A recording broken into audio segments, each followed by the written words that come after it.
I'll say this is a really solid film with a lot of internal nitpicks in it. So I guess it's like every other semi-decent prequel out there. Let's talk spoiler nitpicks. Does this film need to exist? Absolutely not, but I'm glad it somehow survived the tormented production trouble, with everything from hissy-fitting actors and garbage actors to directors being fired for ignoring the studio and going solo. There are so many genuine mistakes made in this film, both Star Wars lore related and just regular movie making related. But despite that, there's a genuine heart to this film, with dynamic characters bouncing off each other and stressing each other out. Where to begin?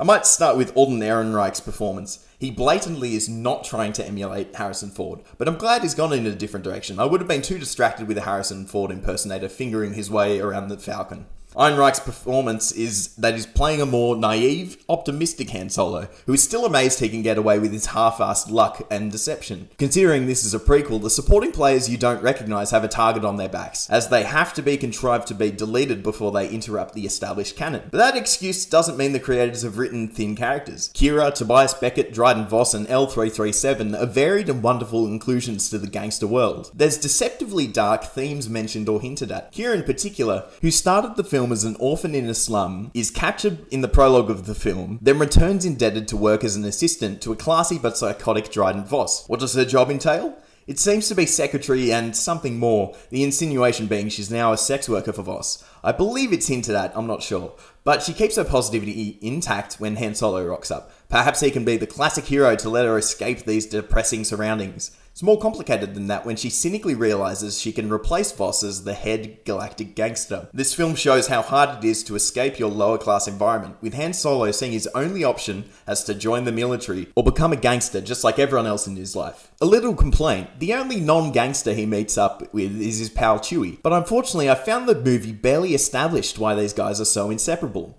They mostly just accidentally hang out. I would love to know why Chewie seems so indebted to him. But I cynically think Disney may just want that question to linger around for potential sequels to answer that question. Considering the less than stellar box office, that may not happen anymore, so the canon is left with a half-baked, well, I guess we're friends now approach. I have a lot of complaints about this film, but I enjoyed it as a whole, which tends to be the usual with modern blockbusters now. Although I enjoy the inverse as well, where there's an overall dodgy film that has amazing glimmers of brilliance sprinkled in it. From a filmmaking perspective, I have no idea how well Ron Howard and Lord and Miller's vision meshed, considering we have no idea how much of Lord and Miller's stayed throughout. Apparently around 80% of the film was reshot by Howard, as you have to reach a certain threshold to not be credited as a co-director, but be credited as a director, which Howard has achieved.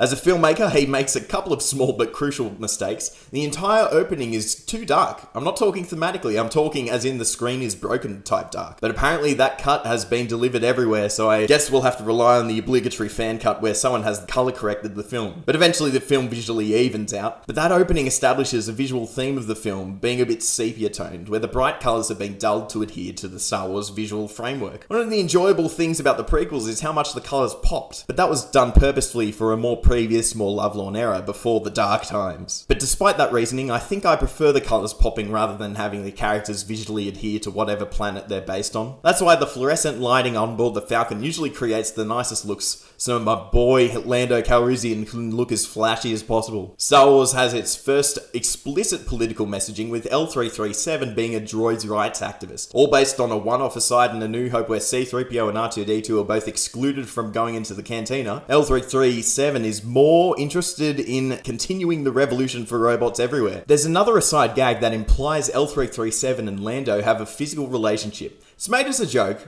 but does that mean this film is laughing at the ideas of a civil rights movement within Star Wars? That even though it's making a parallel between the civil rights movement and interracial couples, the film could be deriding robot relations as going too far?